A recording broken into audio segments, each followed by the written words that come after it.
오늘 함께 나누실 말씀은 로마서 12장 2절 한 절 말씀입니다. 예수님을 닮아가는 인생, 예수님을 닮아가는 인생. 자, 주신 본 말씀 한 마음으로 합독하고 말씀 나누도록 하겠습니다. 로마서 12장 2절입니다. 시작. 너희는 이 세대를 본받지 말고 오직 마음을 새롭게 함으로 변화를 받아 하나님의 선하시고 기뻐하시고 온전하신 뜻이 무엇인지 분별하도록 하라.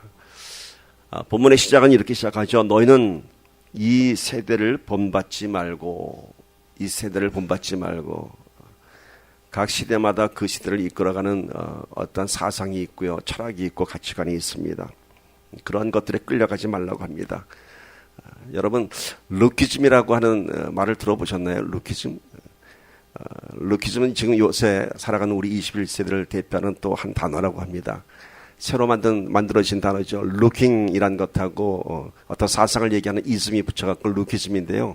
무슨 뜻이냐면은 보여지는 것들로 가치를 부여하는, 그러니까 외모 지상주의, 그런 것들도 이 단어에 제일 포함되고요. 그러니까 하여튼 우리가 살아가는 인생을 살아가면서 남들을 의식하고 남들한테 보여지는 것에 집착하면서 살아가는 그런 것을 루키즘이라고 합니다.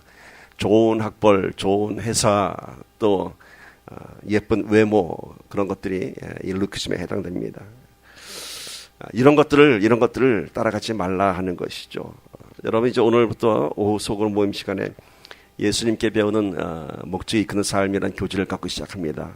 여러 가지 세션들이 있는데 오늘 그 첫 번째 세션이 바로 스승에 관한 것이죠. 그러니까 그 세대를 본받지 말고, 이 세대를 본받지 말고 예수님을 따라 살아가는 삶.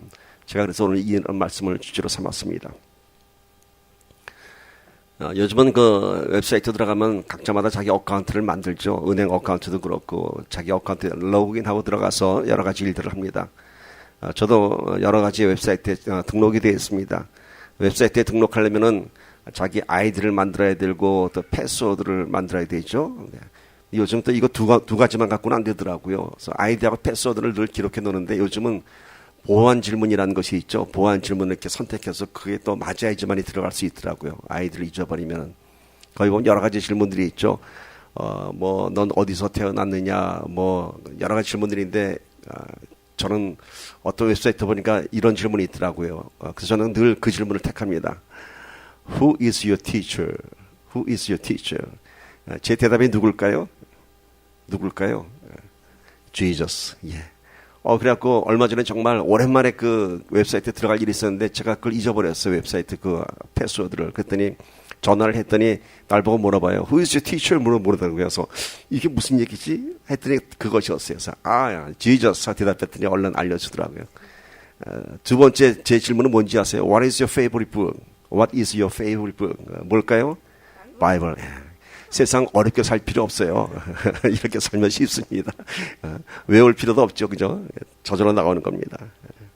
우리의 신앙이 이렇게 되어야 할 줄 믿습니다. 어느 곳에서도 예수가 나와야 되고요. 바이블이 나와야 되고. 모든 것이 그 안에서부터 시작되면은 세상 살아가는데 큰 문제 없습니다. 자, 예수님께 배우는 우리의 삶, 예수님을 닮아가는 인생, 이것이 오늘 말씀 제목인데요. 우리가 예수님께 배워야 할 것은 무엇인가요? 우리가 예수님께 배워야 할 것은 어떤 지식과 기술이 아니라 바로 예수님의 삶, 예수님의 인생, 이 땅에 살아가신 예수님의 삶의 모습인 것입니다. 예수님께서는 이 땅에 오셔서 놀라운 일을 많이 행하셨죠. 예수님의 큰 사역의 가르침, 또 하늘나라의 선포, 또 병 고치시고 귀신 쫓는 일, 이런 일을 하셨습니다. 예수님을 쫓아다니던 제자들이 예수님께 이런 것 배우자고 쫓아다닌 것 아니었습니다. 물론 처음엔 그것이 관심이 있었죠. 어떻게 귀신을 쫓아냈을까? 어떻게 병을 고쳤을까? 어떻게 저런 말씀을 선포하실까? 근데 우리가 예수님 닮아가는 삶이라고 하는 것은요, 이런 예수님의 기능적인 것을 배운 것이 아니라 예수님처럼 살아가는 것입니다. 예수님의 삶을 쫓아가는 것이고 예수님을 닮아가는 것입니다. 어느 목사님이 그러시더라고요. 말씀에 대한 큰 사모함을 갖고 사명을 갖고 신학교에 입학을 했는데 신학교 갔더니 성경을 안 가르쳐 주더래요. 여러분 이해가 가세요? 정말이에요. 신학교 가서 성경 안 가르쳐 줘요. 성경 신학은 있는데 성경 66권 전체를 다 이렇게 우리가 성경 공부하는 것처럼 그렇게 배워주지 않습니다.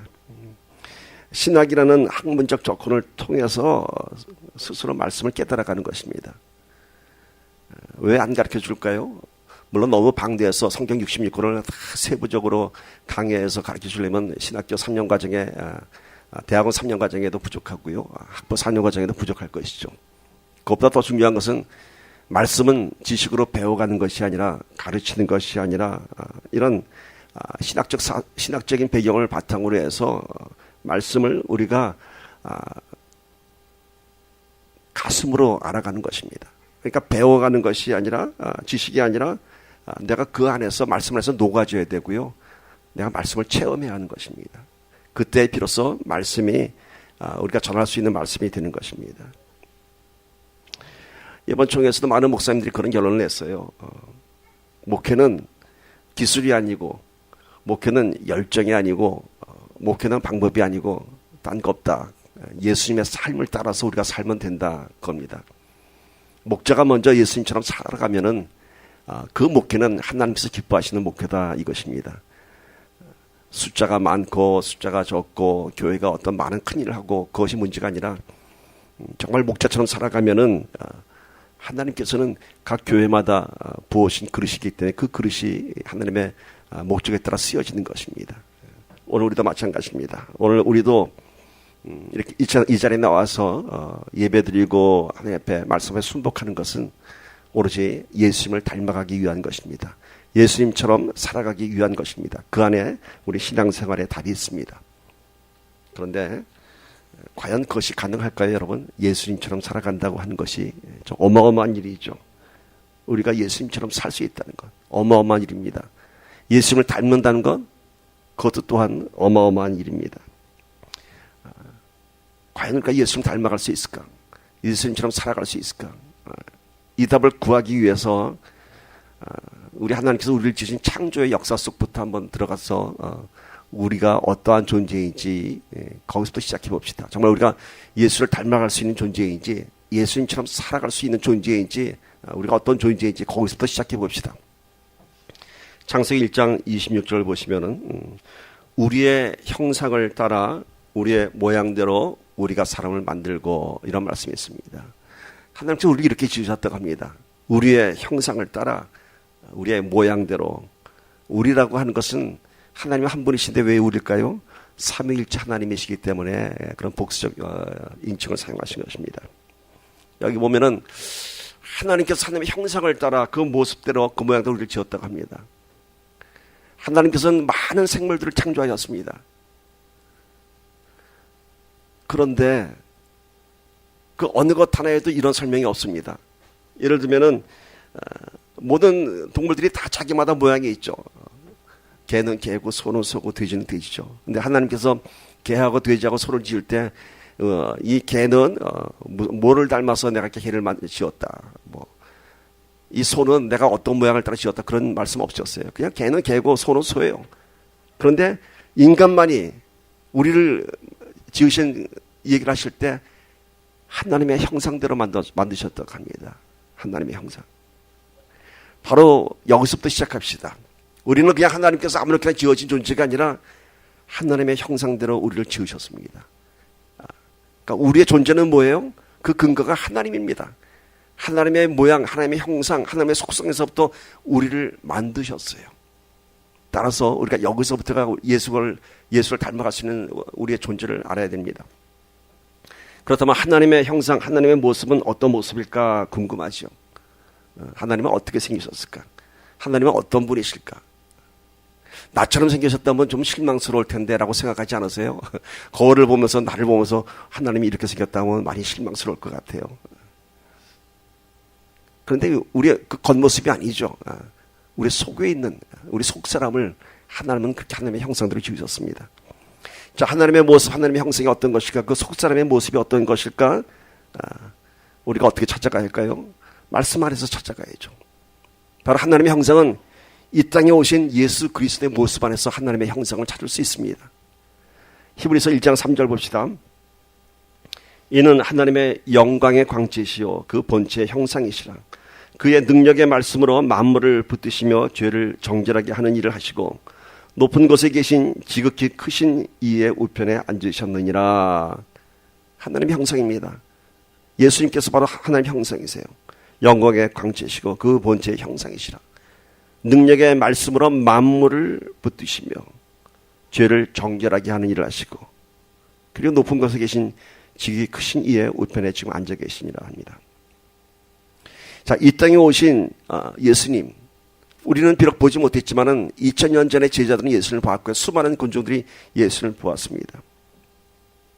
이 땅에 오신 예수님의 그 인격과 삶을 닮아가는 것이 바로 하나님의 형상대로 지음받은 우리의 원래의 모습으로 돌아가는 회복을 의미합니다. 그러니까 우리가 어떤 다른 모델을 볼 거 없어요. 예수님의 삶의 모델을 보면서 그것을 따라 살아가면은, 그 삶대로 살아가면 그것이 바로 하나님께서 우리를 지으신 그 모습 그대로 다시 회복하는 것입니다. 하나님의 구원의 계획은 우리의 영적인 구원과 함께 우리의 인격과 성품이 하나님께서 지으신 원래의 그 모습, 그 선한 존재, 하나님의 완벽한 형상으로 다시 돌아가게 하는 것입니다. 하나님의 구원의 계획은 우리를 죄에서 용서하시고 영원한 생명을 주신 것에서 끝나는 것이 아니라 이 땅에 살아가는 동안에도 우리를 통해서 하나님의 형상을 드러내시기 원하시는 것입니다. 예수님의 성품, 예수님의 삶으로 살아가는 것이 우리를 향한 하나님의 부르심 모습인 것입니다. 그래서 하나님께서는 하나님의 형상의 모델이신 예수님을 이 땅에 보내셨고, 그 예수님을 직접 사람들 앞에 드러내셨고, 그리고 예수님의 삶을 통해서 보여주신 것이 뭔가요? 그 목적이 십자가의 비밀이었습니다. 예수님의 인격, 성품 거기서 끝나는 것이 아니라 예수님께서 십자가에 못 박혀 죽으시고 보혈의 피를 흘리시고 부활하신 그 영화로운 그 실체를 보여주셨습니다. 이미 망가진, 이미 깨어진 우리들이 하나님의 형상으로 다시 회복하려면은 바로 예수님처럼 그 성품에서 끝나는 것이 아니라, 그 삶에서 끝나는 것이 아니라 십자가의 죽음을 경험해야 하는 것입니다. 그래야지만이 그 후에 예수님처럼 살아갈 수 있는 것입니다. 십자가를 경험하지 않고서는 겉모양의 모습만 쫓아갈 수밖에 없습니다. 에베소서 4장 24절 봅시다. 하나님을 따라 의와 진리의 거룩함으로 지으심을 받은 새 사람을 입으라. 새 사람을 입으라고 합니다. 하나님 따라 의와 진리의 거룩함으로 지으심을 받은, 이것이 제2의 창조입니다. 십자가를 통과한 신앙인들이 겪게 되는 두 번째 새 모습입니다. 그러나 여러분, 우리가 새로운 사람이 되고 새 모습을 입었지만은 우리가 하나님의 형상 예수님을 닮아가는 것이지 절대로 우리가 하나님과 같이 될 수는 없습니다. 하나님의 형상을 지었지만은 하나님의 형상을 우리 삶 속에서 나타내는 것이지 내가 하나님이 될 수 없고 내가 예수님이 될 수는 없는 것입니다. 사탄은 인간의 최초의 유혹에서 이 아담과 하와에게 선악과를 따먹으면은 너희가 하나님과 같이 될지라라고 창세기 3장 5절에서 그렇게 유혹했습니다. 하나님과 같이 될지라.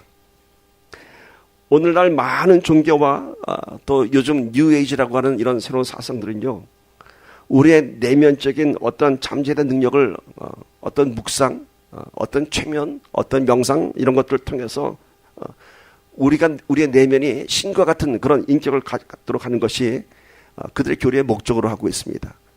그러니까 우리로 하여금 인간이 갖고 있는 모든 속성들을 다 버리게 하고 깊은 명상을 통해서 신과 같은 그런 존재를 만들어낸 것이 그들의 교리입니다. 그래서 이 모든 종교들의 그 깊이를 들어가 보면요, 거의 다 우리의 마음을 비우라고 하고요, 내려놓으라고 하고 버리라고 합니다. 그러나 이런 교리나 사상은 내려놓고 비우고 버리는 것에서 거기서 그게 목적지입니다. 거기서 끝나기 때문에 그 다음에는 다 비워놓고 다 버리고 다 내어놓고 나니까 채울 수 없는 공허가 찾아옵니다. 우리 인생 문제 해답을 제시하지는 못하고 그저 비우기만 하고 그러고 죽어가는 것입니다. 그래서 산은 산이요 물은 물이요라고 그 고승이 그러고 끝나고 마지막 인생의 고백을 그렇게 하지 않았습니까? 지금 뉴에이지 사상도 다 그겁니다. 우리 안에 있는 모든 것을 다 비우고 신과 같은 경지에 올라가라. 절대로 안 되죠. 결국은 다 비워놓고는 그 허무 가운데 빠지고 맙니다. 물론 우리 기독교에도 내려놓음의 영성이 분명히 필요합니다. 자기를 부인하라고 합니다. 그래야지만이 예수님의 길을 갈 수 있다고 합니다.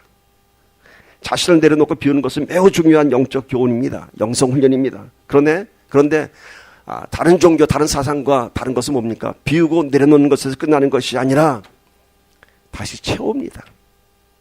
새롭게 태어납니다. 그것이 바로 기독교의 영적인 진리입니다. 새로운 생명이 시작되는 것입니다. 우리의 빈 자리에 성령의 충만함을 채우고 하나님의 말씀이 채워지고 권능이 채워지고 예수 그리스도의 성품으로 채워지는 것입니다. 그때 비로소 우리는 하나님께서 지으신 그 형상으로 돌아갈 수 있는 것입니다. 하지만 피조물로서 우리는 절대로 창조주가 될 수 없습니다. 아까 말씀드렸던 것처럼 하나님 역시 우리가 하나님과 같은 존재가 되기를 원하지 않습니다. 대신 하나님께서 원하신 것은 그분의 선하신 속성을 우리 안에서 드러내기를 원하시는 것입니다. 하나님 닮은 사람이 되기를 원하시는 것입니다. 여러분, 신과 같은 존재가 된다, 하나님과 같이 된다라고 하는 것은 인류가 최초로 속은 거짓말입니다. 그런데 우리가 또다시 우리의 어떤 영성훈련을 통해서 내가 하나님과 같이 되겠다라고 하는 생각은 두 번 속는 것과 마찬가지입니다. 그런데 하나님과 같이 된다라고 하는 것에서는요, 그 깊이 들어가 보면은 나의 어떤 영적인 개발이 아니라 아주 강한 자기에 대한 자아의 성립입니다. 즉 하나님과 같이 된다고 하는 것은 내 인생 안에서 결국은 하나님이 배제되고 내가 신이다. 내 인생의 주체는 나다라고 하는 것입니다. 하나님의 주권을 다 무시하는 것이고 내 인생은 내가 끌고 가는 것이다 라고 하는 강한 자아의식인 것입니다. 그러니까 신과 같이 된다고 하는 것은 우리 스스로 내가 내 현실적인 상황을 돌파하고 내 인생을 내가 컨트롤하고 내 문제를 내가 해결해야 한다. 내 삶은 내가 책임진다. 내 인생은 내 것이다 라고 하는 강력한 자아의식인 것입니다. 이것이 신과 같이 된다고 하는 그런 사상의 밑바닥에 있는 것입니다. 그러나 여러분, 그 어떤 것으로도 우리 힘으로 내 삶을 매니지하고 내 인생의 문제를 해결할 수 없습니다. 우리에게 갖고 있는 내 작은 능력, 내 작은 지혜, 내 작은 경험, 우리 인생의 결정적 주관자는 하나님이십니다. 내 인생은 하나님의 주권 안에 있는 것이지 내 인생은 내 생각, 내 의지로 좌우되는 것이 절대로 아닙니다. 우리가 이것을 깨달아야 합니다. 잠언서 16장 9절 보시면은 사람의 마음으로 자기의 길을 계획할지라도 그의 걸음을 인도하시는 여호와시니라. 내가 계획할지라도 내 인생을 주관하시는 분은 하나님이다. 그런데 그렇다고 해서 우리가 하나님께서 어차피 내 인생을 다 주관하시니까 뭐 하나님 마음대로 하세요 하고 내 인생 그냥 맥없이 놓고 그냥 인생 포기한 사람 좀 살라는 그런 뜻은 더더욱 아닙니다.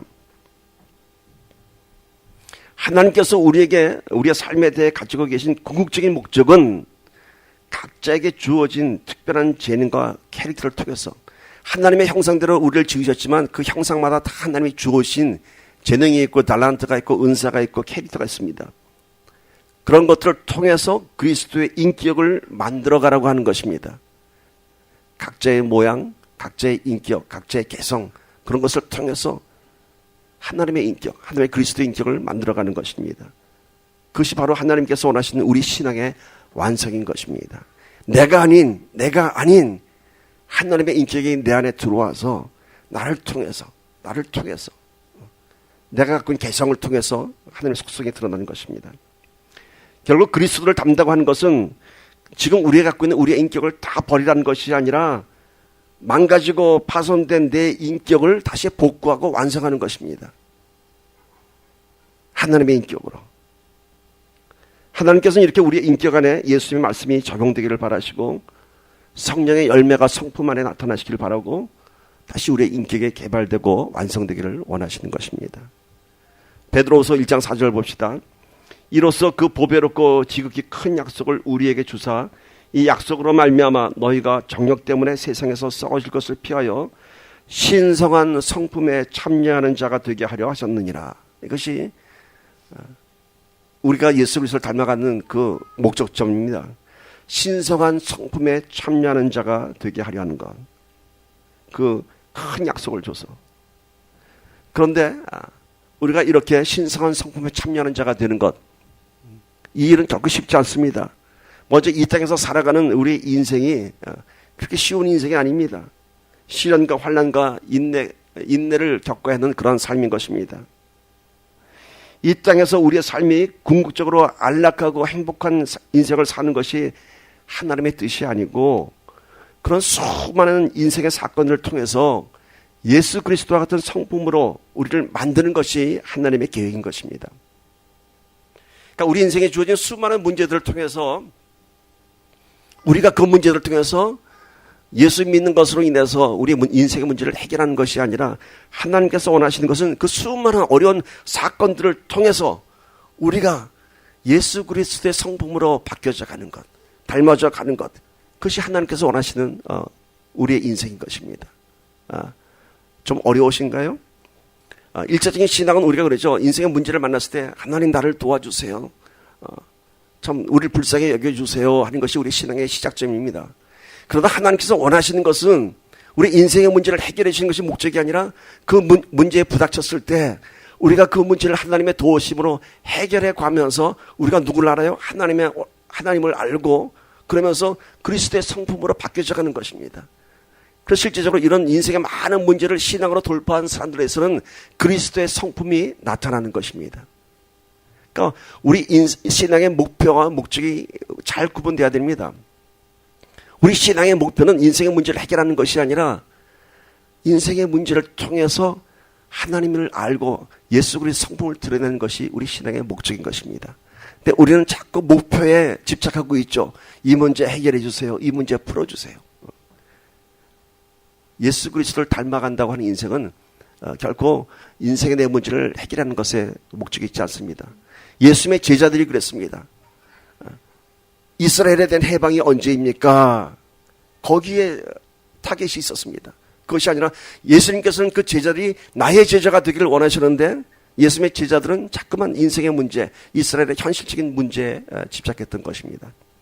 결국은 십자가를 지고 나서야 제자들이 그것을 깨달을 수 있었습니다.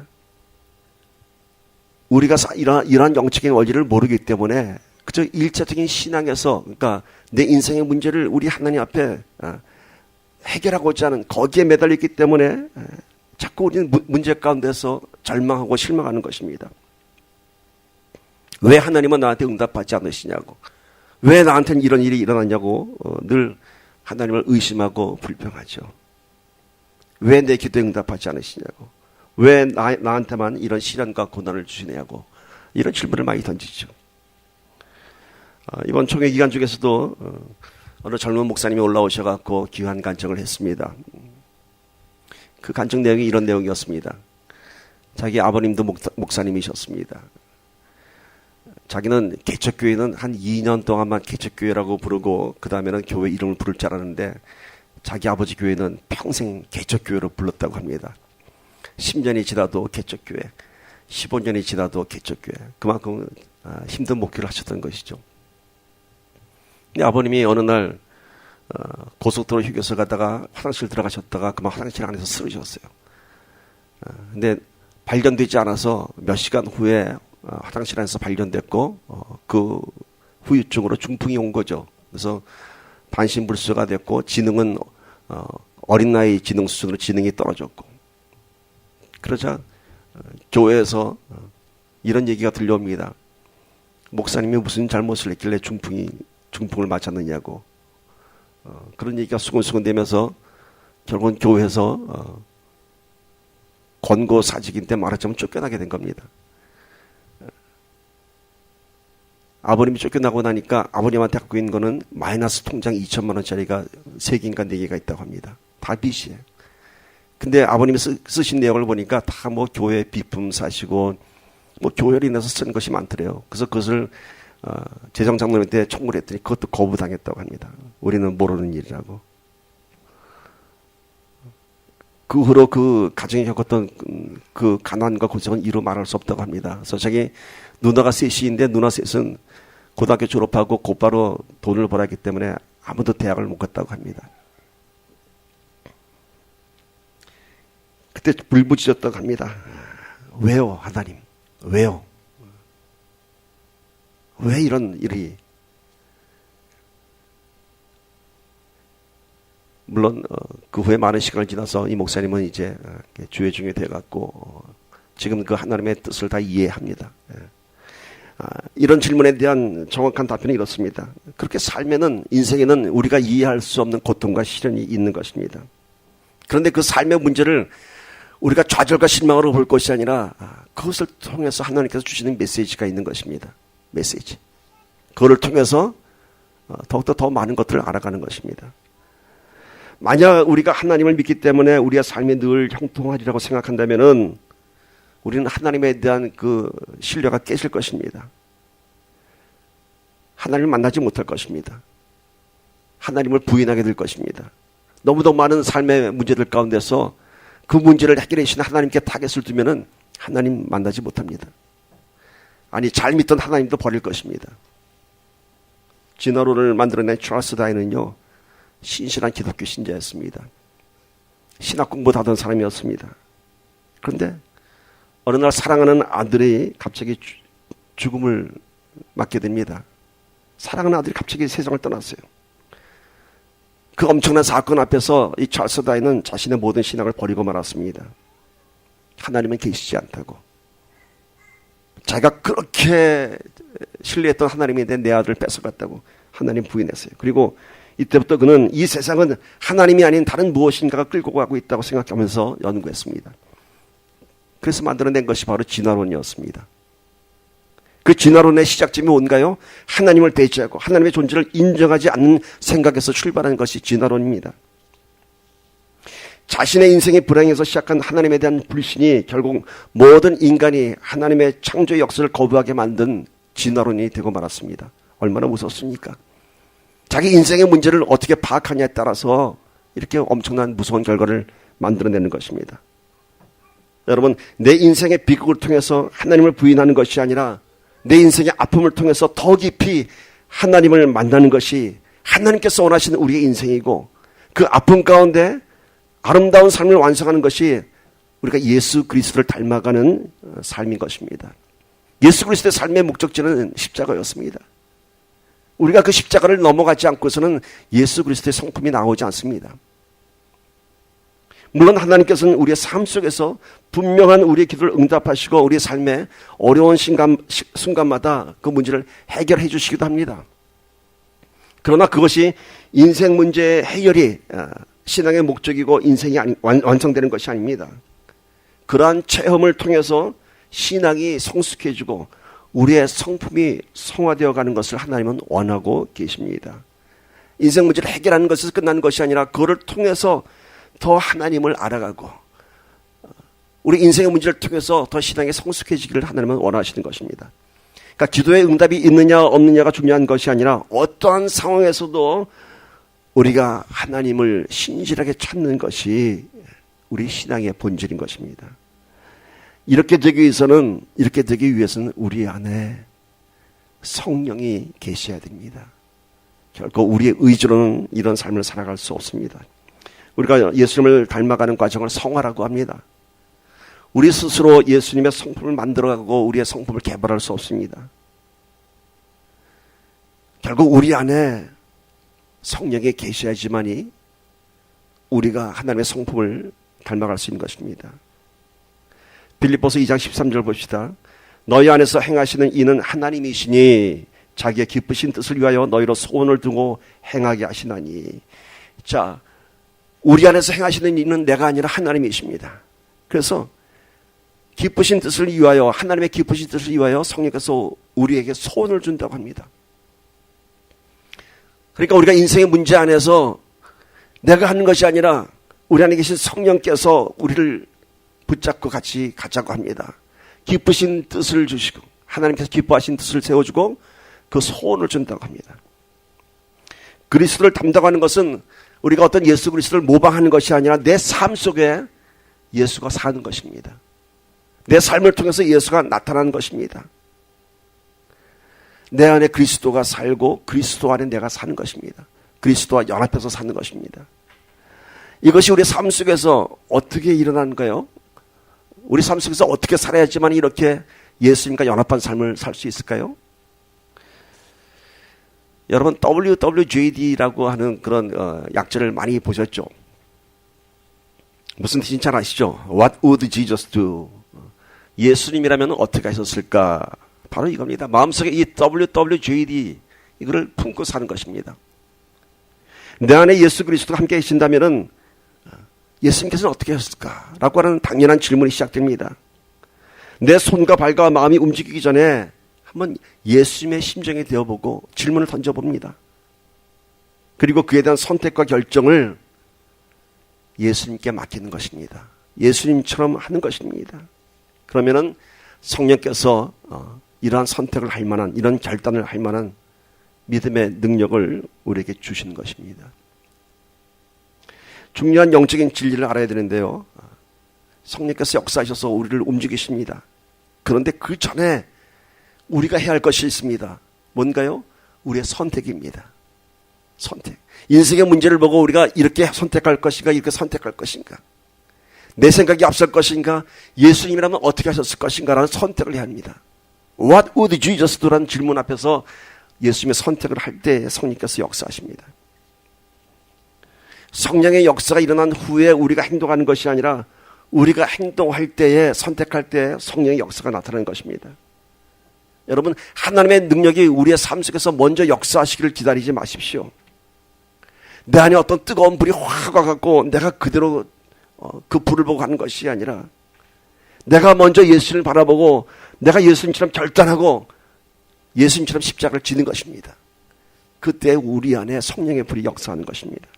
비록 우리의 믿음이 연약하고 부족하여도 두려운 우리 인생의 장애물을 보지 말고 오직 예수님께서 걸어가신 길을 보고 우리가 따라가야 하는 것입니다. 신앙은 능동적인 자세가 기본이 되어야 됩니다. 내가 주를 따라가게 하소서가 아니라 내가 주를 따르겠나이다 라고 선포해야 하는 것입니다. 그때 우리 안에 그러한 믿음의 능력이 생기는 것입니다. 주님, 내가 가게 하여 주시옵소서. 절대로 못 갑니다. 주님, 내가 가겠습니다 할 때에 우리에게 갈 만한 힘이 생기는 것입니다. 바울은 에베소서 4장 22절 24절에 그리스도의 삶을 살아가기 위해서 우리가 져야 할 어떤 우리의 의무, 우리의 책임에 대해서 설명합니다. 에베소 4장 22절 24절 봅니다. 너희는 유혹의 욕심을 따라 썩어져가는 구습을 따르는 옛사람을 벗어버리고 오직 너희의 심령이 새롭게 되어 하나님을 따라 의와 진리의 거룩함으로 지으심을 받은 새 사람을 입으라. 첫 번째는 뭐라고 했죠? 썩어져가는 구습을 따르는 옛사람을 벗어버리라. 우리의 옛 태도를 버려라고 합니다. 지금까지 살아가던 내 익숙한 모습들, 내 삶의 태도를 버려야 합니다. 두 번째는 우리의 생각을 바꿔야 합니다. 우리의 생각의 시작점이 내가 아닌, 내 인생의 문제가 아닌 예수 그리스도가 되어야 됩니다. 그러니까 지금까지 살았던 우리의 삶의 모든 모습을 다 벗어버리고 우리의 생각하는 방식을 다 벗어버려야 합니다. 이렇게 될 때 우리는 비로소 예수 그리스도를 닮아서 예수 그리스도처럼 살아갈 수 있는 것입니다. 성령께서 이렇게 우리를 변화시키는 겁니다. 우리의 변화를 위해서 하나님께서는 우리의 변화를 위해서 사용하시는 것이 있습니다. 바로 하나님의 말씀, 그리고 믿음의 사람들, 그리고 환경을 이용해서 우리를 이렇게 영적 성장 훈련을 시키십니다. 그러니까 옛 태도를 버려야 되고 우리의 사고방식을 다 바꿔야 되는데 이것이 그냥 되는 것이 아니라 훈련을 통해서 됩니다. 이 훈련을 하기 위해서 우리 예수님께서 쓰시는 것이 세 가지 방법이 있습니다. 하나가 말씀이고요. 두 번째가 주위의 사람들, 세 번째가 환경을 통해서 우리를 훈련시키십니다. 하나님은 토기장이고 우리는 질그릇입니다. 깨어진 질그릇, 망가진 질그릇이 하나님의 손 안에서 다시 빚어지는 것입니다. 말씀과 사람들, 환경들, 이 세 가지가 우리가 부닥쳐야 할 문제들입니다. 자, 하나님의 말씀은 우리가 이런 훈련을 받을 만한 영적인 힘을 공급해 줍니다. 우리에게 진리를 전해 줍니다. 그래서 여러분, 말씀이 먼저 중심이 되어야 됩니다. 그 말씀이 있으면 그 다음에는 사람들을 통해서 우리가 많은 것들을 우리가 배우게 됩니다. 또 많은 믿음의 사람을 통해서 우리가 또 도움을 받기도 합니다. 사람을 통해서 시험을 받기도 하고 도전을 받기도 하고 상처를 받기도 합니다. 또 우리가 영적인 멘토가 될 수 있는 좋은 사람들이 있습니다. 이런 수많은 사람들을 통해서 우리는 그들을 따라가기도 하고 영적인 멘토를 따라가기도 하고 또 많은 나를 도전한 사람 통해서 우리가 또 그 사람들을 품을 수 있는 그런 예수 그리스도의 성품을 만들어가는 것입니다. 그리고 우리의 삶 속에서 경험하게 되는 수많은 현실적인 상황들, 그 환경들을 통해서 우리가 그 환경들을 이겨나갈 때에 우리가 비로소 십자가의 삶을 살아갈 수 있는 것입니다.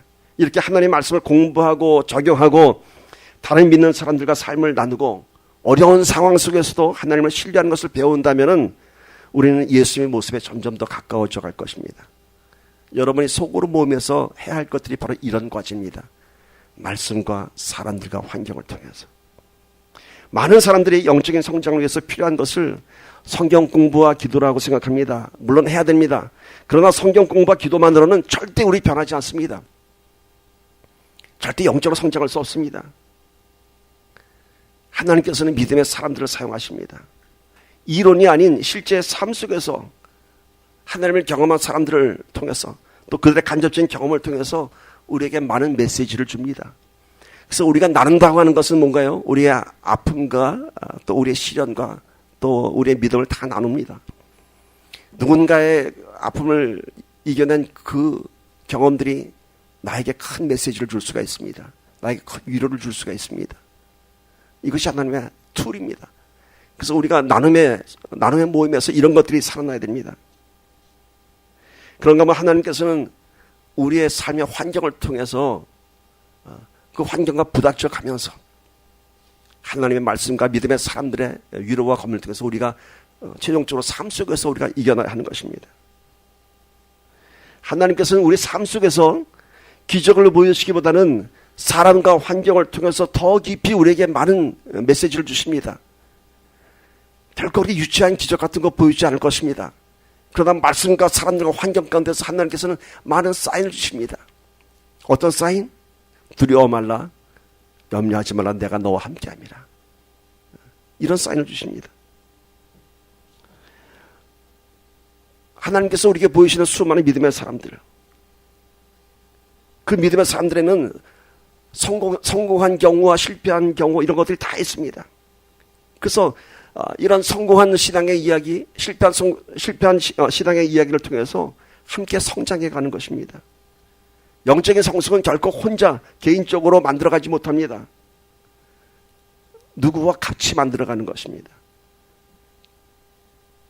그러나 영적인 성숙함이 검증되려면 세상 가운데서 그런 영향력을 발휘해야 됩니다. 사람을 통해서 우리가 영적인 성숙을 했다고 하지만 거기서 멈추는 것이 아니라 그것을 갖고 세상 속에 뛰어들어가야 됩니다. 환경 안에서 부닥쳐야 됩니다. 검증받아야 됩니다. 그때 비로소 우리는 영향력 있는 신앙인이 될 것입니다.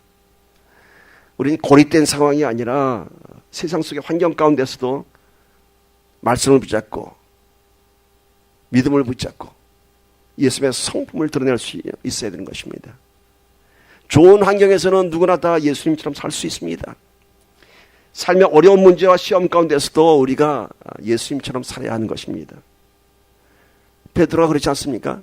예수님께 여기가 좋사오니 여기서 초막새 짓고 살자고. 그런 베드로를 예수님은 호통을 쳤습니다.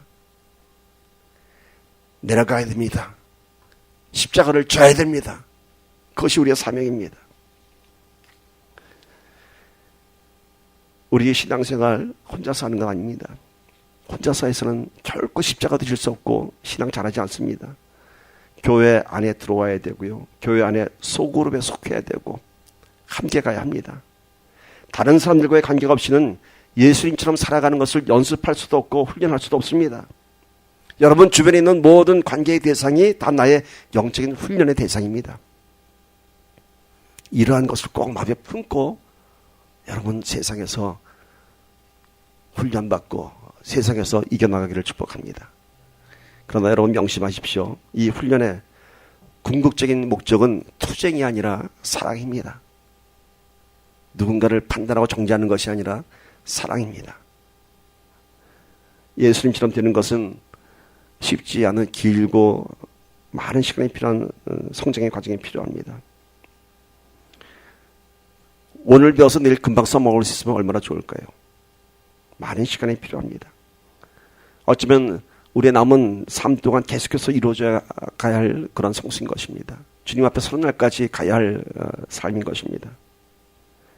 그렇게 살아갈 때 여러분, 이것은 믿음의 훈련의 길을 가는 동안 어떤 힘든 일이 아니라, 힘든 시간이 아니라 오히려 하나님의 은혜를 철저하게 경험하는 축복의 시간이 될 줄 믿습니다. 이스라엘 백성들이 광야 40년 동안 지나왔을 때 세상적인 눈으로 볼 때는 고난의 시간이었지만 그들은 하나님의 놀라운 은혜를 경험했던 시간들입니다. 여러분, 우리의 인생 여기서 끝나지 않습니다. 더 놀라운 세상이 있습니다. 거기 가기까지 우리가 한숨 짓지 마시고 하나님의 은혜를 경험하며 예수님처럼 살아가는 저와 여러분들을 축복합니다. 오늘 주신 본문 말씀 함께 읽으시고 다시 한번 묵상하시고 말씀 마치겠습니다. 로마서 12장 2절 함께 읽습니다. 시작. 너희는 이 세대를 본받지 말고 오직 마음을 새롭게 함으로 변화를 받아 하나님의 선하시고 기뻐하시고 온전하신 뜻이 무엇인지 분별하도록 하라. 아멘. 우리 함께 기도합시다.